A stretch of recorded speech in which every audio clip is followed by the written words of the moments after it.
The ocean is a mighty harmonist, meaning the ocean also can be considered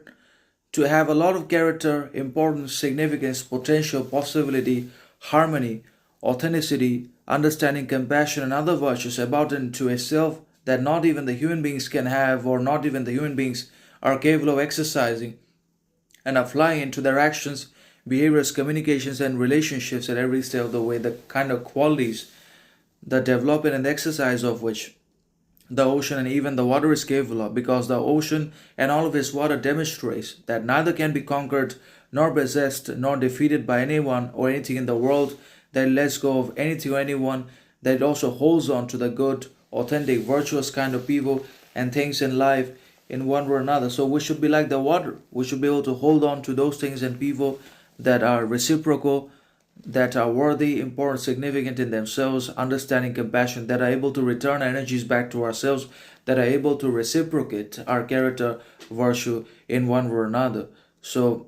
the ocean also has got a very strange, sovereign, independent kind of harmony, authenticity, virtue, character, behavior about itself, which is not even found in the human beings' behaviors, actions, communications, because the human beings are very much limited, finite, relative, and they are heavily restrained by the very society they have invented and within which they live. They are repressed by all the external architectures and power structures in one way or another, and the authoritarian organizations and institutions that constantly dominate, enslave, domesticate both men and women in their actions, behaviors, thoughts, ideologies, education, perception, and so on and so forth. So we are not really free. We live in the illusion that we are free, that we have freedom, liberty, justice, equality, and wealth, riches, success into our lives, so that we are not destroyed by the fact that there is none, so that we are not annihilated by the nightmarish reality in which we live, by which we are surrounded, in which none of these qualities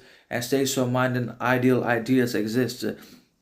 That all we ever have is subjugation, dominance, exploitation in our lives by the others, by the organization institutions, that we're being constantly exploited and manipulated against our helplessness because of our condition, circumstances, needs, necessities, sufferings, that we're being exploited by the organization institutions, private farms in one way or another. So we don't have anything at all, but we live in the illusion as though we have everything, so that we do not slide into the abyss of depression, anxiety, frustration, hopelessness, and self harm, and obviously frustration,